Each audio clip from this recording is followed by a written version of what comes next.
begin our descent into the realm that lies beneath all other realms. A geography carved not by mountains or oceans, but by the relentless weight of human fate. We have left the realm of the living. We are now but a shade, a faint echo of the soul, drawn inexorably downward. This journey is not sudden. It is a slow, cold realization. The first barrier we encounter is the chilling damp, the perpetual twilight, and the mournful sound of moving water. This is the first of the great rivers, the Acheron, the river of woe. Every soul that passes through the mists of death must cross this boundary. It is the final demarcation between all that was and all that will be. But the crossing is not free. It requires passage. It requires the silver token placed beneath the tongue of the deceased, the coin for the ferryman. The ferryman himself is the first permanent resident of this shadowy land, Charon. He is ancient, cloaked, and possesses an indifference born of millennia of servitude. His eyes are hollow pits, seeing only the necessity of his function and the value of the payment, the single obol. He does not ask for gold, nor for tears, only the token of transaction. Consider the tragedy of those who arrive without payment, those left unburied on the sunlit surface. They are condemned to wander the near bank of the Acheron for 100 years, a restless eternity spent watching their brethren pass silently into the darkness, never permitted to embark. Their whispers are part of the wind that chills the cavern walls. Their despair is the very woe that gives the river its name. They are the audience to every crossing, never granted their own.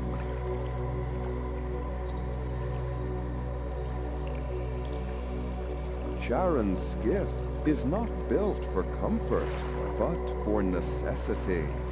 It is heavy, slow, and silent, and once you are aboard, the current of necessity carries you onward. There is no turning back.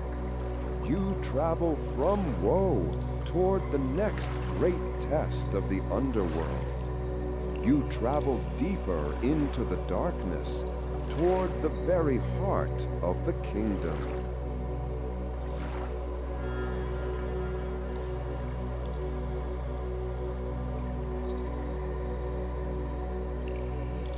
The journey continues, and the geography changes. The mists of the Acheron thin, replaced by colossal hewn rock, the massive fortifications that mark the true entrance to the city of the dead. These are the gates of Erebus, the outer region of Hades. No mortal can pass these gates, save a handful of heroes, and those who dare must inevitably return. For the inhabitants of the underworld, however, the gate is simply a checkpoint, a point where identity is finalized and defense is absolute. The second river we must acknowledge is the Styx, the river of hatred and the boundary sworn by the gods themselves. When an Olympian wishes to swear an unbreakable vow, they do so upon the water of the Styx, It is a covenant more powerful than any celestial decree. If the oath is broken, the consequences are catastrophic. The god is struck senseless, unable to speak or breathe for an entire year.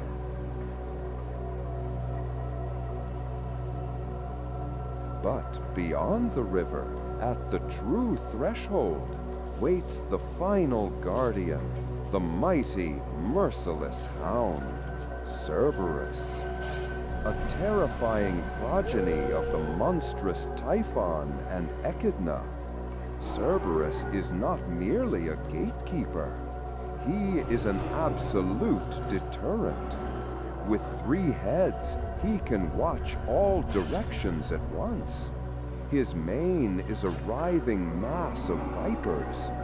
His purpose is singular and perfectly executed. No one leaves. He welcomes all shades who enter, often with a terrifying roar that shakes the bedrock of the deep. But any who attempt to pass back through the gate are met with a swift, merciless end. Their shade torn apart to be scattered as dust in the abyss. He represents the finality of death.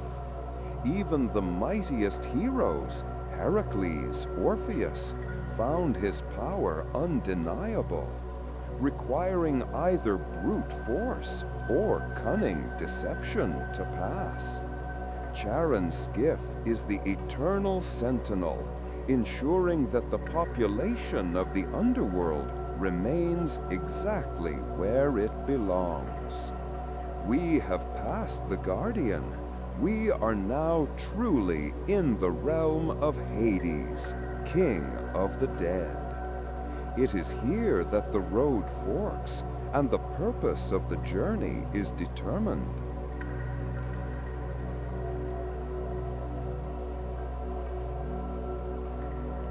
Having crossed the rivers and passed the beast, the newly arrived shades are brought before the tribunal of the dead. 3 figures, all former mortals, renowned for their wisdom and unwavering commitment to justice, sit in eternal judgment. Minos, Rhadamanthus, and Acus. They examine the soul's life, weighing its deeds, its virtues, and its transgressions. Their purpose is not punishment, but classification.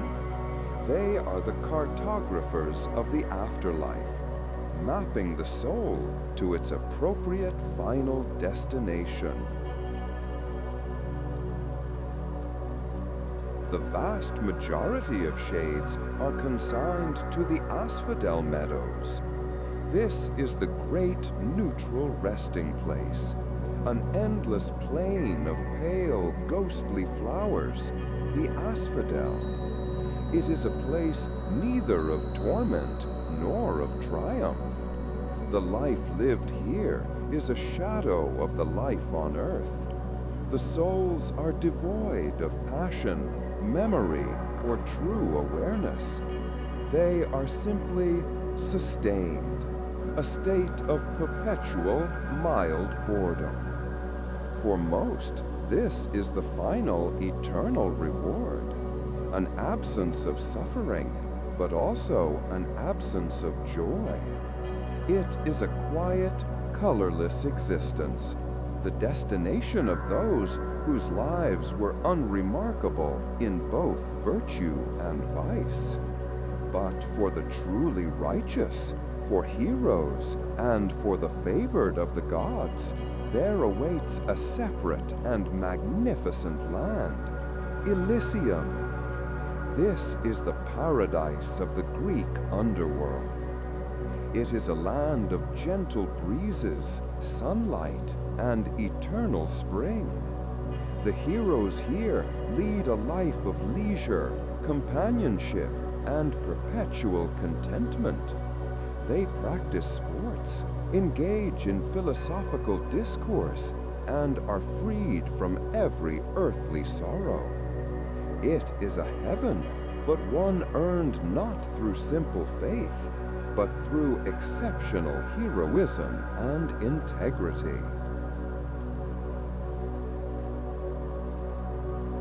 It is worth noting that for some heroes, the reward is even greater: admittance to the Isles of the Blessed, an even more select and rarefied version of paradise. But Elysium, in its endless peace, remains the highest hope for the most distinguished shades. Yet, as the judges pass their final impartial verdict, not all souls are sent to the tranquility of the meadows or the light of Elysium. Some must continue their journey to the deepest, most terrible reaches of the realm.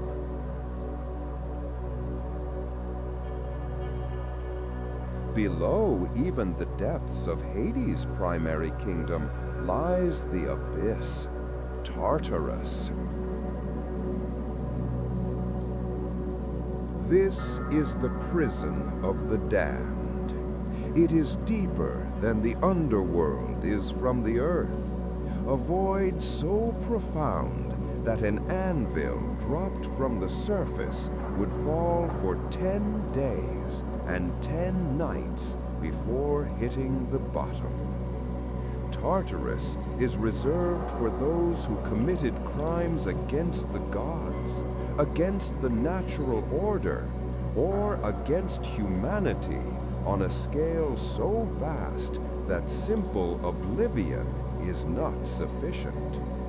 It is a place of eternal, ingenious punishment. The very foundations of the cosmos are used as the instruments of torture. Consider the fate of Sisyphus. His crime was arrogance and trickery, twice cheating death itself. His punishment is a metaphor for futile labor.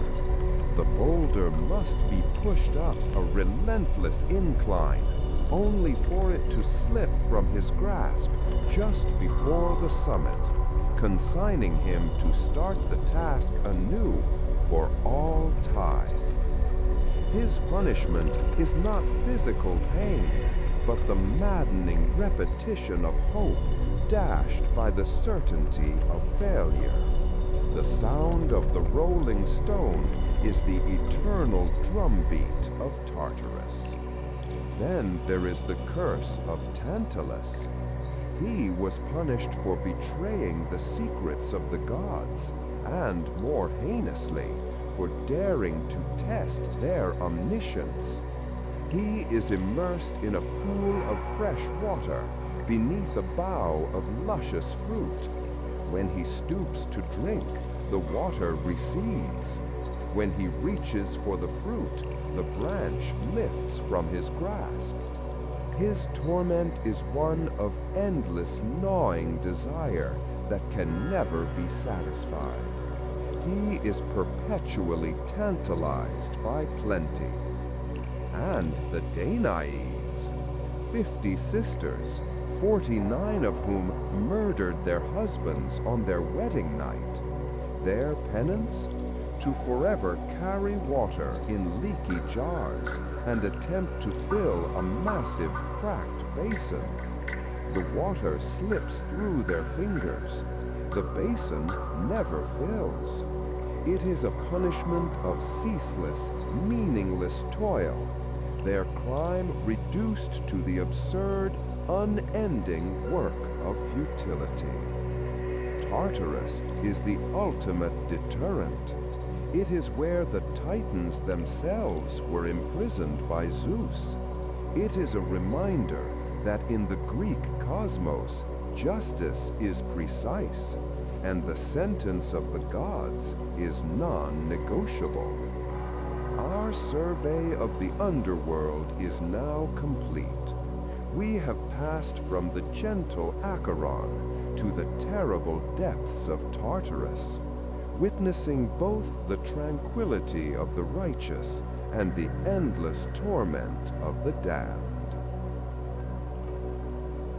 The realm of Hades is vast, complex, and final. It is the destination we all share, a place of peace for some, and a perpetual prison for others. It is here, in the shadows beneath the sun, that the great cycle of the Greek spirit concludes, and eternity begins. We leave the realm as a shade leaves the light, in silence. Thank you for charting this inevitable journey with the Labyrinth Archive.